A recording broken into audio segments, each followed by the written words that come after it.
Nang ihanda muli ni Heisuke ang rifle niya, sinabi nitong gagawin niya ang lahat ng makakaya niya para mapabagsak sila.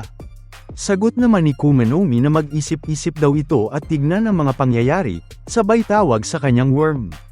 Maririnig naman ang naglalagablab na tunog ng apoy, nang lamunin nito ang nakamask na lalaki. Gayunpaman, ilang saglit pa, humupa na din ang pagliliyab nito at nakatayo pa din siya na parang walang nangyari. Aniya, wala pa daw sinuman ang nakapagsunog sa kanya. Hindi naman lubos sa kalain ni Heisuke na wala din itong epekto sa kanya. Napaisip tuloy siya anong meron at napakatibay nito. Curious siya kung tao ba talaga siya. Giit naman ng nakamask na ngayon, turn na daw nito. At this time, huwag daw itong aalis at iiwasan siya. Mabilis itong tumalon mula sa kinatatayuan niya, upang hambalusin ang napakalakas si Heisuke. Sa napakatinding impact nga nito ay napaangat niya mula sa lapag ito at naitapon sa malayo. Nagtaka naman ang mga civilian nang mapansin itong papalapit sa kanila. Hindi din inasahan ni Heisuke na may mga tao doon, kaya naman, pilit nitong ginamit ang rifle niya upang itungkod sa lapag at maiwasan ang pagtama sa isang babae. Umikot ito sa ere at masama ang naging bagsak sa lapag. Tinawag naman itong freaky ng babae, habang hindi maiwasan ni Heisuke ang magreklamo sa sakit na tinamo ng paglagapak niya. Sinabi naman ni Kumenomi na dapat ginamit daw nitong cushion ang mga tao. Kung hindi daw nito kayang maging ruthless, then talo na agad ito sa laban. Tinawag itong jerk ng nakamask dahil sinakripisyo niya ang sarili niyang katawan upang protektahan ang mga tao, matapos niya itong paliparin. Curious naman si Kumenomi sa kung ano ang binubulong-bulong nito. Samantala, lumapit naman si Pisuke upang kausapin ang nakadepang si Heisuke. At hindi makapaniwala ang masked guy na gusto ito ng mga hayop. Habang pilit na tumatayo, sumangayon si Heisuke sa alaga nito. Tama daw siya, at nanalo na sila sa laban na yun, bagay na lubos na ipinagtaka ng masked guy. Inamin ni Heisuke na sobrang tibay daw ng mga kalaban niya at isa lang siya, pero nagawa naman nitong ma-hold off sila. At yun ay matatawag ng pagkapanalo nito. Nabahala naman ang dalawa dahil hindi pa din sila makalampas dito. Giit pa ni Heisuke, hindi nito hahayaang maabutin nila si Taro Sakamoto. Naiirita naman daw dito ang masked guy. Tigilan niya na daw ang pagsasalita na parang sobrang bait nito. Pinapamukha pa daw niya na masama ito. Lumipat naman ang eksena sa may highway. Habang nasa loob ng humaharurot na van ang grupo, inisip ni Shin na maaaring mapatay si Heisuke dahil naiwan lang ito mag-isa. Kaya naman, sa loob-loob nito, hiniling niyang sana ay maging okay lang siya. Hindi rin mapakali si Lu doon. Bigla naman itong nagtaka nang magreklamo ang mga nasa harap. Kaya't sumilip ito upang tignan anong problema. Sarcastic namang sinabi naman ng driver na si Boiled, eksakto daw yun sa kung ano ang kailangan nila, ang traffic jam. Napatigil tuloy sila dahil hindi na halos umaandar ang mga sasakyan doon. Napansin din nilang may pulis na rumuronda sa bawat sasakyan bilang checkpoint. Wika ni Wutang, hinahanap daw ng JAA si Sakamoto. Nabahala sila dahil kapag tinignan ang loob ng trailer nila ay matatagpuan nila ito. Napaisip tuloy sila sa kung ano ang gagawin doon. Ilang saglit pa, kumatok na ang pulis sa may driver's side at bumati ng magandang tanghali. Sinabi nitong meron daw silang hinahanap na criminal. Humingi siya ng permiso kung pwede daw bang tignan nila ang likod ng sasakyan. Ngumunguya pa nga ito ng pagkain habang kausap sila. Sumagot naman si Wutang na may dala daw silang pasyente na nasa kritikal na kondisyon. Utos daw ng doktor na i-transport ito, kaya naman padaanin na raw nila sila. Inassure naman ito ng pulis na mabilis lang daw yon. Wala na nga silang nagawa nang buksan nito ang likod at silipin. Nakahiga doon sa kama si Granny Mia at pinalibutan ng mga girls. Nang tanungin ni Hana kung okay lang ba daw ito, ay hindi naman ito sumagot. Nakaobserba ng matindi ang pulis, kaya naman hiniling ng nakatagong si Shin na sana daw ay umalis na ito. Ilang saglit pa, nagsorry ang pulis sa pag-istorbo at sinabing goods na daw sila. Sakto namang tumunog bigla ang medical device sa loob, bagay na lubos na ipinagtaka ng lahat. Nabahala si Aoi para sa asawa nito at lahat sila ay inisip na yun ay ang vitals ni Sakamoto. Nagulat naman ang pulis nang bigla na lamang tumayo si Granny Mia sa higaan. Sa ilalim ng kumot makikitang nakatago ang katawan ni Sakamoto na nakasuot pa ng oxygen mask. Nang makita ang ito, mabilis na kumilos ang pulis upang malapitan ito at tutukan ng baril. Dali-dali namang lumabas si Shin upang pigilan ito. Sinabihan ito ng freeze ng pulis dahil alam niyang mga assassin sila. Nabahala naman sina Shin at Kindaka dahil alam nilang hindi ito ordinaryong pulis lang. Ginamit ni Shin ang ability nito upang patigilin siya, habang may iba pa na pumihil sa kanila. Gulat naman si Boiled nang mapansin na may lalaking nakaharang sa sasakyan nila. At napapaligiran na sila ng napakaraming mga kaaway. Pinagpawisan sa kaba si Shin nang ma-realize na ang buong checkpoint pala na yun ay trap lamang. Mukhang na-caught off guard daw sila ng uniforme ng pulis at naiintindihan niya daw. Sa tuwing isinusuot niya daw ang unipormeng yun, naaamp itong paputukin ang baril niya sa ngalan ng justice. Habang nakatutok ang baril nito kay Sakamoto, mabilis namang kumilos si Lou matapos uminom ng beer upang sipin ito palabas ng van na yun. Gulat naman ang mga kasamahan nito.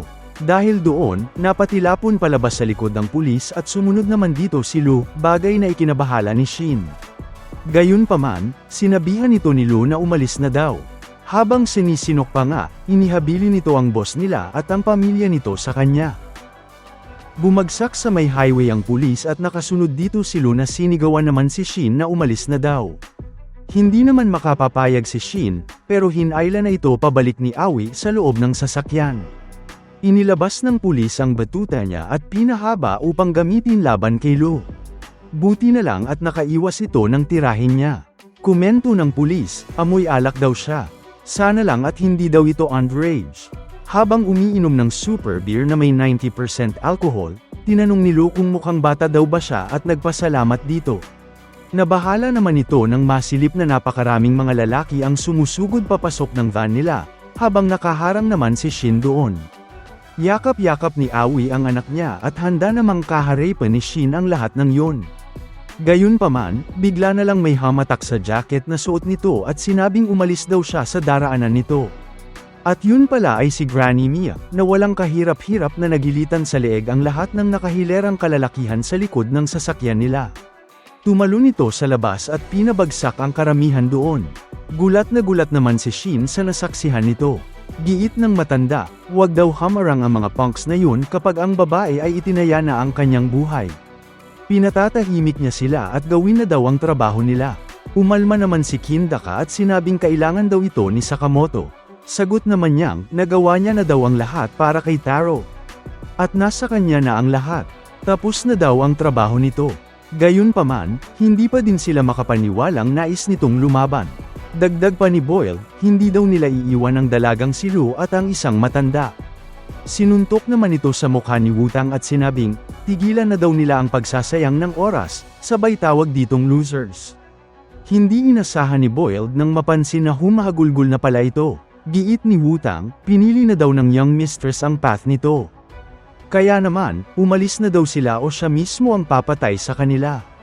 Hindi naman inasahan nila Shin ang naging response ni Wutang doon. Dahil sa sinabi nito, wala na silang ibang choice kung hindi pilitin ang iwanan ng dalawang yun upang maitakas at may salba si Sakamoto. Isinara na nila ang pinto ng van at humarurot, habang sumunod naman ang mga kalalakihan dito. Nainis naman ang pulis na nakatakas ang target nila at nakaharang sa daan nito, sina Lou at Granny Mia. Habang lumalaklak pa din ang beer si Lou, tinanong naman nito si Granny Mia kung kaya ba daw niyang lumaban. Nagsindi naman ito ng sigarilyo at sinabing mas kadalasan ay nag-aayos lang daw siya ng mga tao. Isang lalaking may patalim naman ang lumapit dito upang sumugod, ngunit walang kahirap-hirap na nakuha ni Granny Mia ang braso nito, sabay pinisil. Dahil sa tinamaan ng pagpisil niya, nabitawan ng lalaki ang kutsilyo, na siya namang sinalo nito. Ginamit niya yun upang saksakin siya sa dibdib at wala nang nagawa pa ang lalaki. Dagdag ni Granny Mia, mas madali daw ang wasakin sila.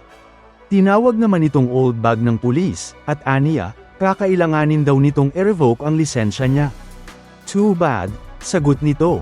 Ang assassin's license niya daw ay nag-expire na 1 dekada na ang nakararaan. Inangat nito ang sleeves niya at inaming baka nalimutan na daw nito paano i-operate ang brakes. Bigla namang nagulat ang pulis, dahil hindi nito inasahan ang tinamaan pala siya sa may braso nito. Dalawang naglalakihang karayom ang tinurok nito sa kanya, dahilan kaya't hindi na ito makagalaw pa. Tumalon si Granny Mia sa may braso nito at sinabing yun daw ang pressure points. Nagtusok pa ito ng isa sa may leeg niya at ginamit yun upang maslash siya sa may batok. Bilang resulta, nagdugo naman ito at napabagsak ang pulis.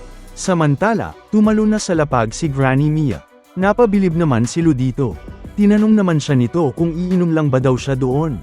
Nagtaka naman si Granny Mia nang mapansing nagawa pang makatayo ng pulis, at tumawa. Hawak nito ang leg niya kung saan bumubulwak ang dugo. Na-realize ni Granny Mia na ang ginawa nito ay ang i-relax ang leg niya upang ma-minimize ang damage. Dahil doon, mukhang hindi pa daw hopeless ang Japanese police at relieved daw ito doon.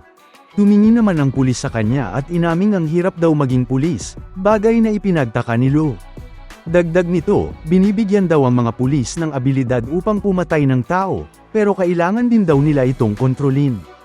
At kung makapatay man sila, dapat siguruhin nilang may sapat na dahilan para bigyang katwiran yon. Ang hirap daw talaga, ang nais lang nito ay sundin ang instincts niya. Pero ngayon, kayang-kaya na daw nitong pumatay hanggat gusto niya. Wala daw mga nakakairitang mga rules pa. Pakiramdam daw nito ay birthday niya. Naglabas naman ito ng mahabang weapon na nakilala ni Granny Mia bilang isang sasumata. Ginagamit ito ng mga pulis bilang non-lethal tool upang mapigilan at masubdue ang mga kawatan. At this time, ginamit ito ng pulis laban kay Granny Mia.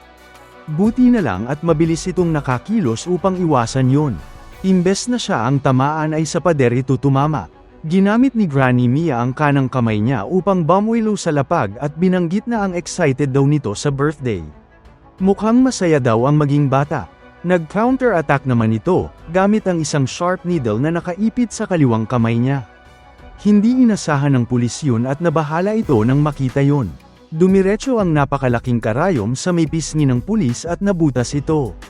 Ang ginawa naman niya ay isinara ang bibig nito upang kagatin at putulin yun. Nabahala si Granny Mia dahil doon, habang ginamit muli ng pulis ang sasumata niya dito. Buti na lang at right on time to the rescue si Lou. Naitulak niya papalayo ang matanda. Tinanong naman siya nito kung nasaktan daw ba siya. Pero giit niya habang masuka-suka, na parami lang daw ang alak na ininom nito nang walang laman ang tiyan. Tinawag tuloy itong silly child ni Granny Mia. Ilang saglit pa, naging matagumpay ang pulis na gamitin ang sasumata niya at nahuli nito si Lou, habang bumagsak naman si Granny Mia. Nabahala si Lou sa sitwasyon na yun at alam niyang delikado na ito. Ngunit inutusan siya ni Granny Mia na isuka nito ang nainom niya. Yun ay dahil, ibinato nito sa direksyon nila ang lighter niya. Inipo naman ni Lou ang alcohol na nasa bibig niya at ibinugay ito. Dahilan upang magkaroon ng matinding pagsabog na direktang tumama sa mukha at katawan ng pulis. Masama ang pakiramdam ni Lou, habang pilit namang tinutupok ng pulis ang apoy sa katawan niya. Napaluhod na lang si Lou at nanghinayang. Hindi niya daw inasahang magbabarf siya at nakakahiya daw ito. Payo naman ni Granny Mia na kailangan daw nito ng clam broth. Sa inis, sinabi naman ng pulis na death penalty daw ang nararapat sa kanilang dalawa. Hindi naman ito masabi ng diretso kung para saan at binanggit na lang ang panghaharang sa isang public servant daw or whatever. Habang hawak nito ang sasumata niya, sinabi ng pulis na hinahatulan niya daw silang dalawa ng kamatayan. Bakas sa mga mata ng misteryosong pulis ang killing intent nito. Samantala, tinanong naman ni Granny Mia kung okay lang ba daw si Lou. Huwag daw siya nitong underestimate. Meron daw kasi siyang drunken feast mode. May inabot naman ito sa may bulsa niya at nagulat. Hindi nito lubos akalain na naubos na pala ang alak niya. Namroblema ito dahil hindi nito magagawa ang drunken feast kung wala na itong iinoman. Wala namang pinalampas na oras pa ang pulis, at dali-daling tumalon sa likod nito upang sumugod, bagay na ikinabahala ni Lou. Buti na lang at napansin niya ito agad, dahilan upang maka-address ito. Nakaiwas man, pumasok ang shoelace nito sa may sasumata niya at kinabahan si Lou doon. Hinayla ng pulis ang weapon niya pataas, kaya't napasama din si Lou dito na nabitin pati warik. Nilabas naman ng pulis ang baril sa kaliwang kamay nito at tinutok sa kanya. Wala nang magawa pa si Lou kung hindi ang mapamura. Nang bumaril na ang pulis, to the rescue naman si Granny Mia na hinaranggan nito gamit ang kanyang binti. Bilang resulta, tinamaan ito ng bala sa katawan niya at hindi inasahan ni Lou yun. Concerned ito para sa kanya at nag-sorry sa matanda. Nasugatan pa daw ito dahil sa kanya. Bili naman nitong huwag daw niyang alisin ang mga mata niya sa lalaki, sabay tawag ditong tanga. Pinatatakbo niya na ito at hindi niya raw siya matatalo ng siya lang. At habang magkausap pa nga ang dalawa, nahuli naman ng sasumata ng pulis si Lou. Nabahala si Granny Mia para dito at sinigaw lang ang ngalan niya nang mapatila po nito sa ere, habang nasa highway pa din sila. Giit naman ng pulis na wala pa daw criminal ang nakakatakas sa mga kamay nito. Nagland naman si Lou sa may signage doon at inisip ano daw kaya ang pwede niyang gawin. Kung meron lang sana siyang alak, kayang-kaya niya daw itong mapabagsak gamit ang drunken fist. Naisip niya kung dapat bang tumakbo muna ito sa may service area upang kumuha nun. Gayunpaman, sobrang layo pa daw nun. Habang nasa taas at nag-iisip ng gagawin, napansin naman ito ang dumaang kotse. Nag-uusap ang mga sakay nito at curious ang driver sa pag-inom ng kasamahan niya kahit ang liwanag pa. Inamin naman ng babae na alcoholic daw siya. Binuksan nito ang can ng beer at sinabing deep down, basically ay old man daw ito. Ngunit habang umaandar ang kanilang sasakyan, hinablat ni Lou mula sa kamay niya ang alak na yon. Natuwa ito at sinabing kukunin niya na daw yun, sabay nag-thank you sa kanya. Nang tignan kung ano nga ba talaga yun, nairita si Lou dahil weak daw ang inumin na ito. Imposibleng malalasing daw siya doon. Napa-comment ito sa pagmamalaki pa ng babae na alcoholic siya. Bigla namang nagkaroon ng strong impact at tinamaan ang can ng beer na nasa kamay ni Lou. Napapikit pa nga ito dahil doon, at hindi niya inasahang nabutas at tumapo ng laman ng can na yun. Lumitaw muli sa likod nito ang pulis na sinabing, hindi niya daw alam ano ang pinaplano nito, pero over his dead body daw at hindi nito hahayaang mainom niya yun. Bakas naman ang kaba sa mukha ni Lou, dahil hindi na nito alam ang gagawin pa upang matakasin yun. Ngunit bigla na lang siyang may naramdamang pagtusok sa likod nito. Isang hinlalaki ang tumama dito at yun pala ay si Granny Mia na tinamaan ng pressure point sa likod niya. Napasigaw si Lou at naiwasan naman ang sasumata ng pulis. Nairita ang pulis sa pangingialam na naman nito at tinawag siyang old hag. Wika naman ni Lou na masaya daw itong okay lang siya. Pinaalala naman ni Granny Mia na inumin na daw nito anuman ang natitira sa kanya. Kaya naman, pilit nitong sinimat ang laman ng lata. Natapon halos ang laman nito pero meron pang kakaunting drops na natitira.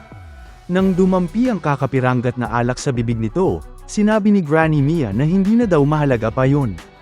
Habang pasugad muli ang pulis, ipinaliwanag nito na ang pressure point daw na tinusok nito ngayon lang, nagagawa daw nitong pabilisin ang pag-absorb ng katawan niya ng alak. Naramdaman naman ni Lou ang tinutukoy nito. Bigla na lang siyang nagbago at walang kahirap-hirap nitong inapakan ang sasumata ng pulis na dumausdos naman sa lapag. Bakas ang pagbabago sa aura ni Lou ngayon. Ngumiti ito at sinabing ang lakas daw ng loob niyang haminin ito, sabay tawag sa kanyang bastard. Hinayla niya mula dito ang weapon at hinati ito sa dalawa gamit ang tuhod niya. Ginamit niya naman ang dulong bahagi nito upang tusukin ang tuhod ng pulis, at hindi na ito nakaiwas pa doon. Damyugo ang tuhod niya dahil sa ginawa niya. Hindi inasahan ng pulis yun, dahil biglaan daw. Nagland din ng solid na suntok si Lou sa mukha nito. Sa isip-isip niya, ang lakas at bilis daw niya ay ibang-iba kumpara sa dati. Hindi pa natapos si Lou doon at tinulak ito sa may dibdib niya, dahilan para tumama siya sa rumaragasang kotse sa highway na yun. Tumama ito sa may windshield at nagpaikot-ikot sa ere. Tumalo naman si Lou upang maghanda at sugurin ito. Aniya, wala daw siyang pake kung si Slur o kung sino paman. Inilampaso niya siya sa sahig at sinipa sa leeg. Halatang malakas ang pagkatama nito sa lapag dahil doon. Dagdag pa ng ngayon ay lasing na si Lou, papatayin niya daw ang sinumang subukan na kantiin ang pamilya niya. Nang masaksihan yun, napa-comment naman si Granny Mia na ang galing daw nito. Yun daw pala ang narinig niyang drunken triad mode ni Lou. Kinuha naman nito ang baril ng pulis sa lapag at tinutok sa kanya. Samantala, inangat naman ng pulis ang sarili niya.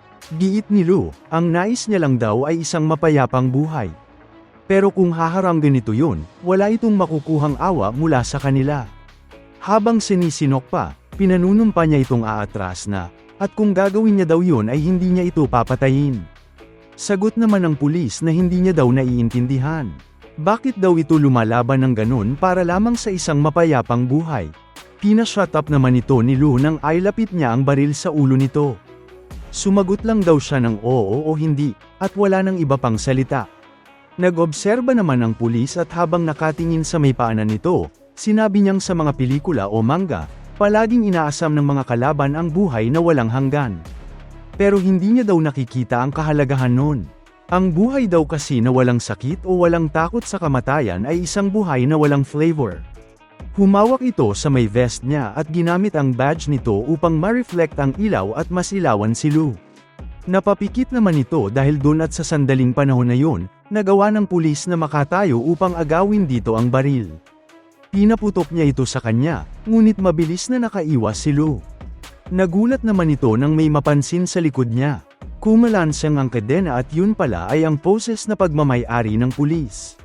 Nagawa nitong posasan siya sa kamay at aniya. Ngayon, sa isang iglap, baligtad na daw ang sitwasyon. Inamin ng pulis na ang thrill daw na yun ay walang katulad. Nang hindi na ito makagalaw pa at tutuklan ng baril sa ulo, napamura na lang si Lou dahil wala na itong takas pa. Balik naman kina Kumanomi, sinabi nitong sa wakas, patay na daw ang brat na yon. Ang tinutukoy nito ay ang nakandusay na sa lapag at duguan na si Heisuke. Wala na itong malay pa at tila naubos na ang lakas niya habang nilalabanan sila doon.